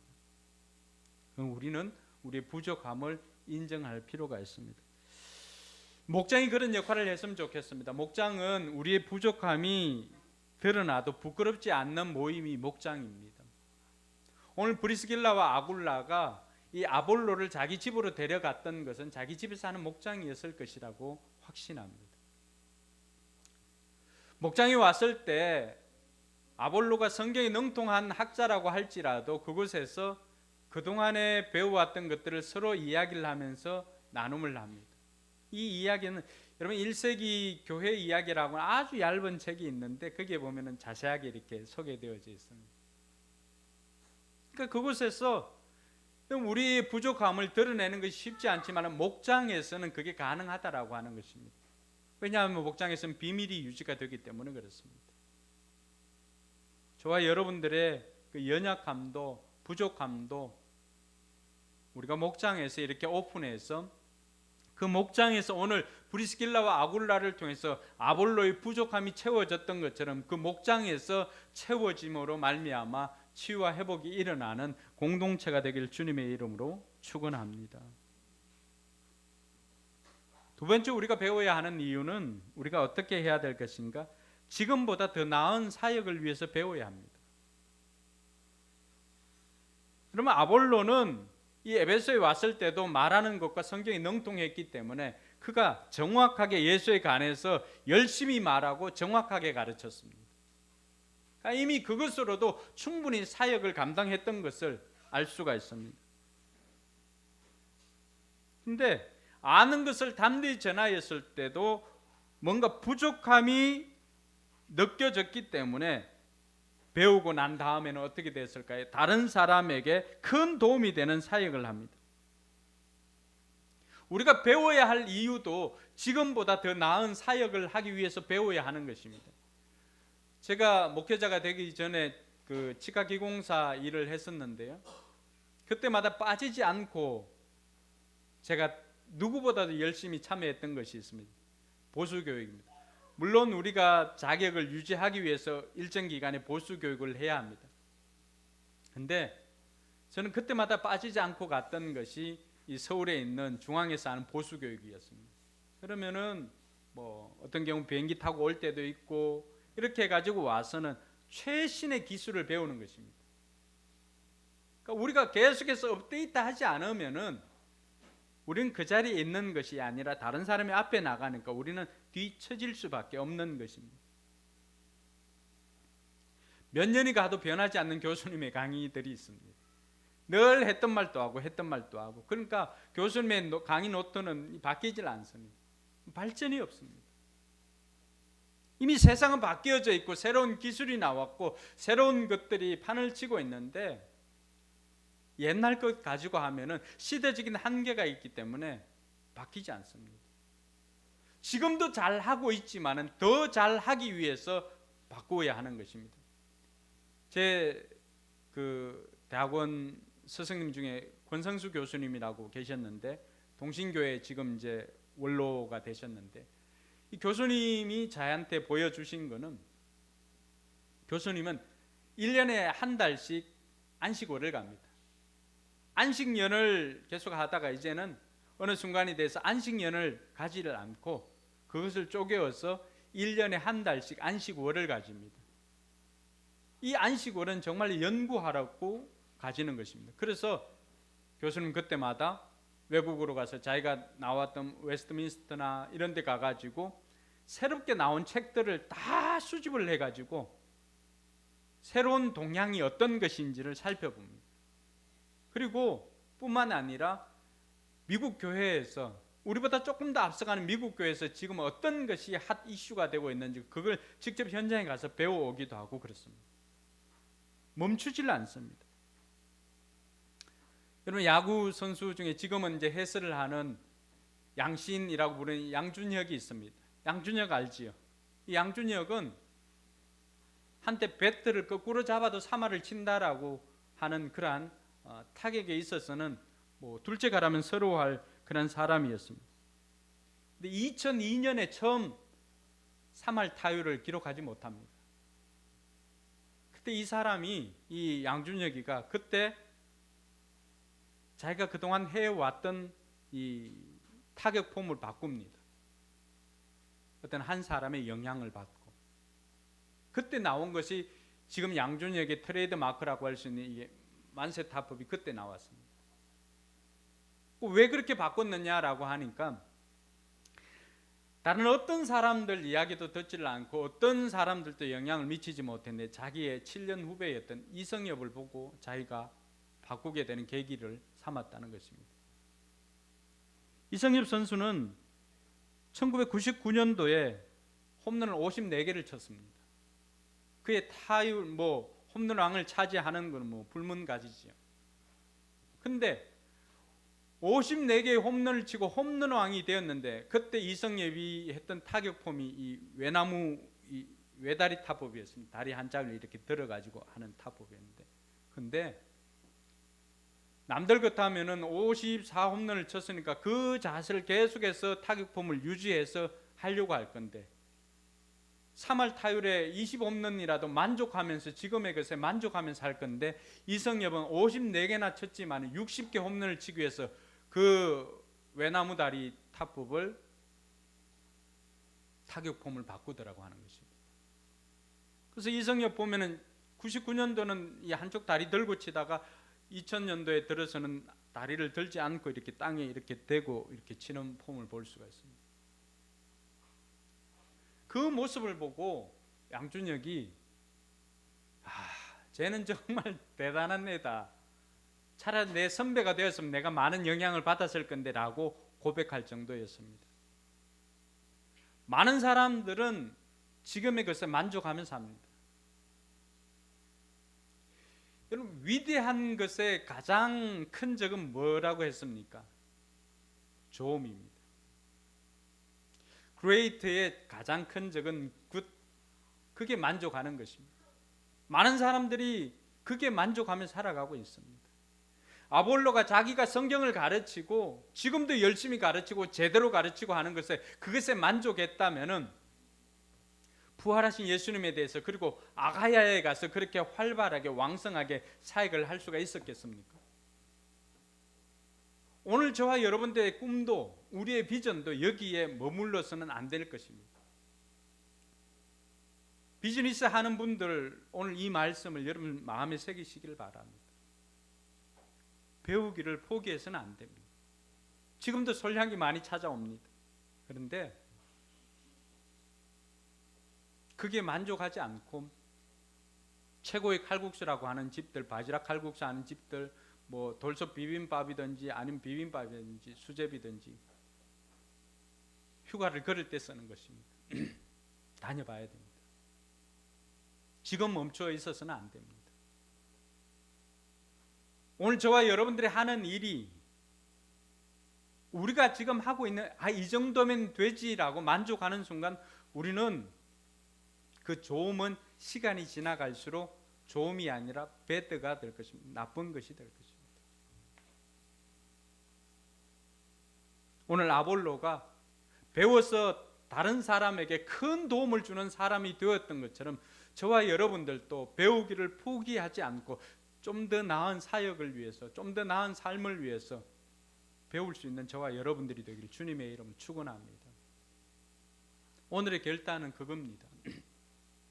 내가 더 나은 사역을 위해서, 더 나은 삶을 위해서 나 무엇을 배워야 할까? 제가 최근에 다시 배우기 위해서 등록한 게 있습니다.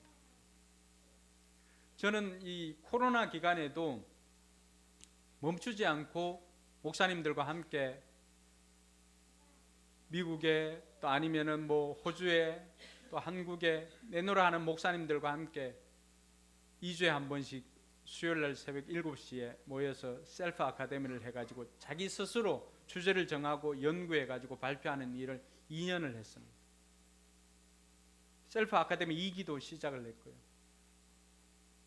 근데 그걸 하다가 제가 한 가지 더 배워야 되겠다라고 생각했던 것이 있습니다. 바로 죽음이었습니다. 이 죽음을 당하는 죽음이 아니라 맞이하는 죽음을 하기 위해서는 뭘 해야 될까? 많은 사람들이 죽음 앞에서는 다 후회하고 울면서 이렇게 헤어지는데 우리가 이 죽음을 준비한다면은 정말 이 죽음은 어느 날 갑자기 저녁에 칼이 날아오는 비수가 빗자가 그런 빗자잖아요. 어디에서 오는지 모르고 날아오는 비수처럼 죽음을 당할 것이 아니라 준비하면서 맞이한다면 이 땅에서 피날레가 되지 않을까 이런 생각을 해보면서 특수대학원 성격이 있는 그 하이패밀리에서 하는 엔딩 플래너 과정을 신청을 했습니다. 2학기를 또 배우려고 생각 중입니다. 제가 신학을 하기로 시작한 99년, 98년 그때부터 시작해가지고 지금까지였던 것 같습니다. 배우는 것을 쉬어본 적이 없는 것 같습니다. 그런 루틴들이 코로나든지 어떤 시간이든지 저를 과거의 저보다는 좀 더 한 걸음 더 앞서갈 수 있게 만들어 주었습니다. 여러분, 다른 사람과 비교하지 마십시오. 사역도 다른 사람과 비교할 것이 아닙니다. 비즈니스도 다른 사람과 비교할 것이 아닙니다. 다만 비교할 수 있는 대상이 있다면 과거에 여러분 자신과는 비교를 해야 됩니다. 과거의 여러분 자신보다 지금의 현재의 여러분 자신들이 좀 더 나은 삶을 살고 있다면 그건 괜찮습니다. 왜냐하면 과거에 여러분들이 생각했던 것들을 행동으로 옮겨서 지금 왔기 때문에 과거의 여러분보다는 현재의 여러분이 좀 더 나은 삶을 사는 것입니다. 근데 그것에 만족해서는 안 된다는 것입니다. 미래의 나는 현재의 내가 배우는 것을 포기하지 않아야만이 미래 맞이하게 될 나는 지금보다 더 나은 삶을 살 수 있게 만들어줍니다. 어떤 것이든지 괜찮습니다. 여러분의 사역을 위해서라도 배우시기 바랍니다. 그 사역을 위해서는 여러분 삶 공부를 해야 합니다. 가르치기 위해서는 배워야 합니다. 매번마다 제가 이 바쁜 목회지만은 빠지지 않고 가는 것이 있습니다. 목회를 하면서는 과거에는 일을 할 때는 보수 교육을 갖지만은 목회를 하고는 컨퍼런스는 웬만하면 빠지지 않습니다. 목회자 컨퍼런스를 상반기 하반기 한 번씩 가는 이유는 거기 가면은 삶 공부를 배울 뿐만이 아니라 원장사를 통하여서 앞으로의 미래에 달라지는 목회 환경이나 그게 우리 가정교회가 어떻게 나가야 되는가를 배우는 곳이 바로 그곳입니다. 회복이라고 하는 그 단어와 주제를 가지고 왔던 것도 제가 거기에 가서 배웠던 것입니다.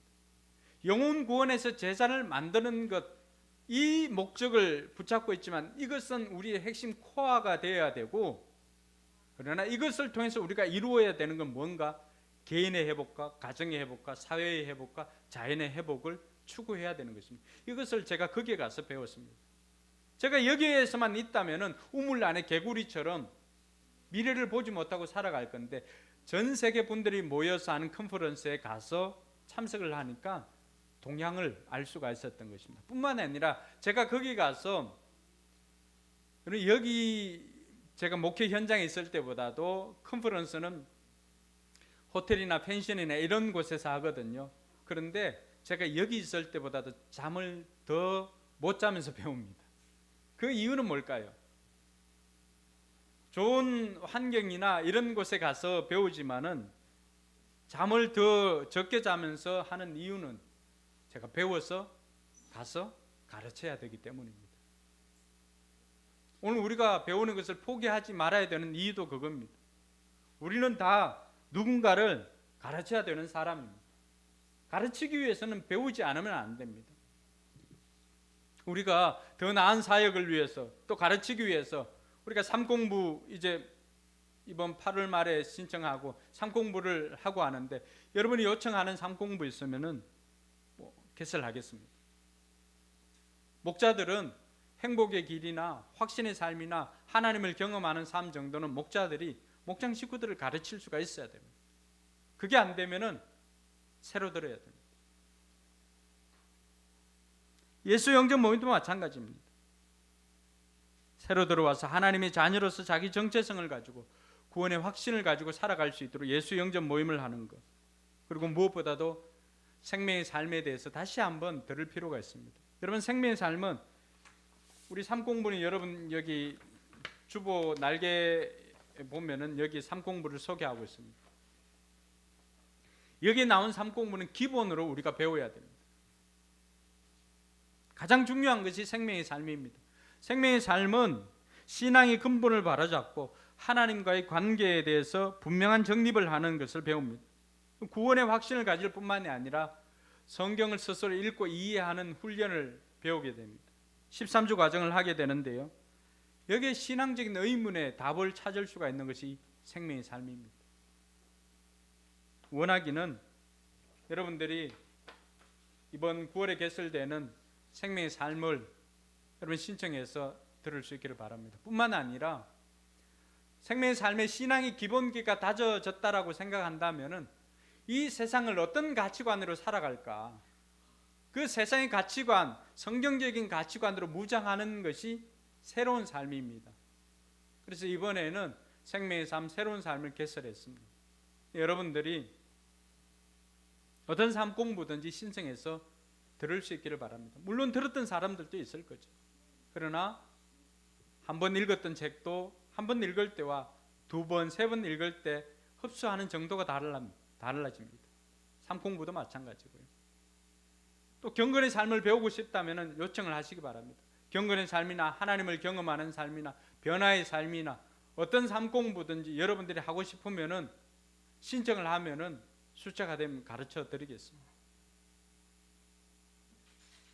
오늘 저와 여러분들이 배우기를 멈추는 순간 우리 신앙도 멈추게 될 것입니다. 아볼로가 배움 이전에도 그는 탁월한 사람이었지만 배우고 난 다음에는 더 탁월한 사역자가 되었던 것처럼 저와 여러분들도 그렇게 되길 바랍니다. 어떤 사람은 신앙이 초보에 있는 사람도 있지만 어떤 사람은 지금도 잘하는 사람도 있습니다. 그럼에도 불구하고 배워야 될 이유가 여기에 있는 거예요. 시대적인 한계나 상황적인 한계 때문에 나 역시도 아볼로처럼 2% 부족함이 있다라고 하는 것을 인정을 하는 것입니다. 그래서 더 나은 사역을 위해서 보고 배우는 것입니다. 그래서 저와 여러분들이 오늘 결단을 하시고 내가 나의 사역을 위해서 나의 삶을 위해서 나는 뭘 배워야 될지 결단하면서 한층 더 성숙해가는 저와 여러분들이 되길 주님의 이름으로 축원합니다. 기도하겠습니다. 오늘 들었던 말씀 가지고 한번 생각해 보시기 바랍니다. 나는 뭘 배워야 할까? 또 나는 어떤 삶 공부를 신청해야 될까? 지금보다 더 나은 사역을 위해서, 지금보다 더 나은 삶을 위해서 난 뭘 해야 될까? 뭘 배우고 해야 될까?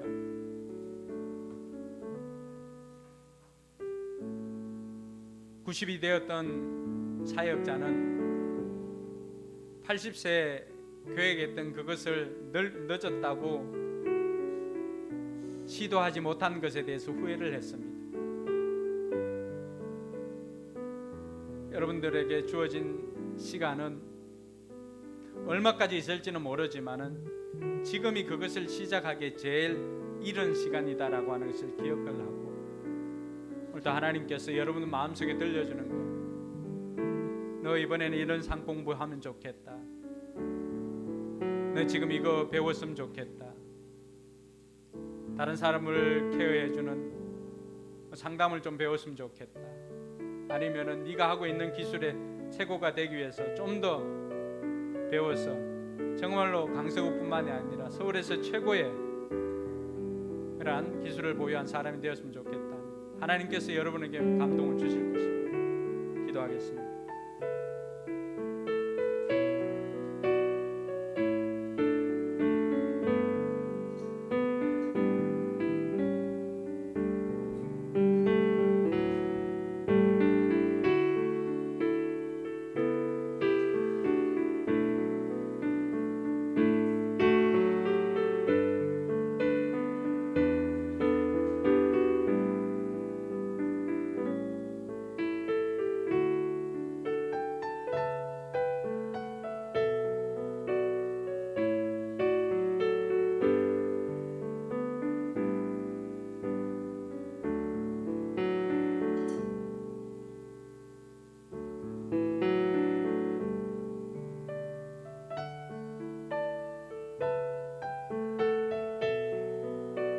마음속에 생각한 것들 내가 글로 적지 않으면은 글로 적는 것이 이루어지기가 훨씬 더 많다라고 했습니다. 뿐만 아니라 마음속에 생각한 것들 헌신대에 나와서 헌신할 때 그것이 좀 더 구체화될 것입니다. 오늘 그렇게 적었던 것들 우리가 자리에 일어나서 찬양을 할 때 헌신하기를 다짐하는 사람들, 나는 내 삶에 이것을 했으면 좋겠습니다, 나는 이걸 하겠습니다 결단하는 사람들은 앞에 나와서 헌신대에서 헌신을 결단해 주시고 다른 사람들과 함께 찬양하면서 마음을 다지도록 하겠습니다. 선한 능력으로 우리가 하나님의 일들을 감당하겠습니다. 그 다짐으로 찬양합니다.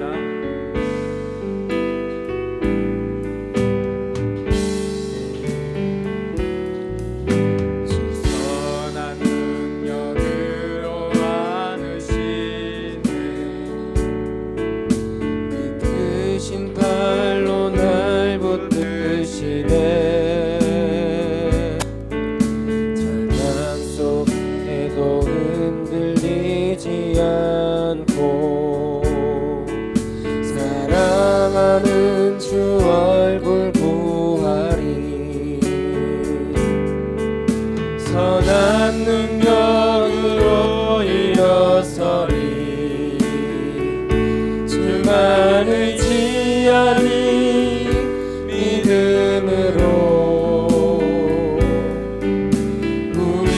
우리 고대 안에 주 오실 그날 영광의 새 날을 맞이하리.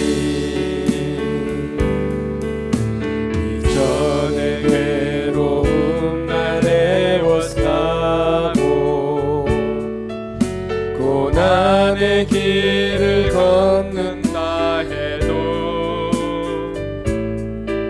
주님께 모두 맡긴 우리 영혼 끝내 승리의 날을 맞으리. 선한 능력으로 일어서리. 주만을 지하리. 믿음으로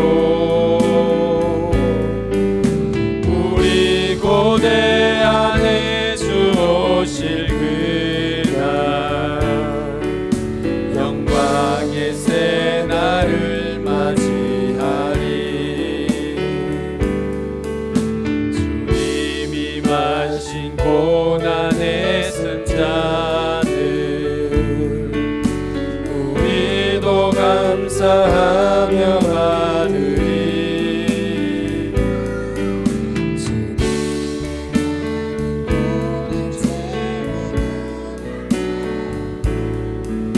예수와 복음 위에 살리라. 선한 능력으로 일어서리. 주만을 지하리. 믿음으로 우리 고대 안에 주 오실 그날 영광의 새 날을 맞이. 선한 능력으로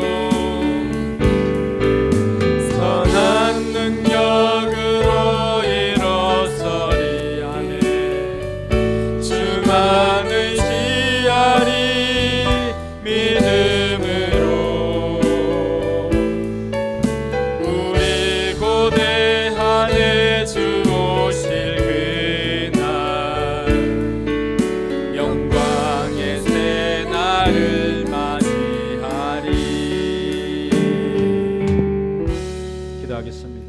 이제는 우리 구주 예수 그리스도의 은혜와 하나님의 무한한 사랑과 성령 하나님의 감동 감화 교통 충만하심의 역사가 더 나은 삶을 살기 위하여 더 나은 사역을 하기 위하여서 부족함을 인정하고 배우기를 포기하지 않기로 다짐하는 우리 모든 성도들 머리 위에와 저들의 삶과 우리 교회 위에 이제로부터 영원토록 함께 계실지어다. 아멘.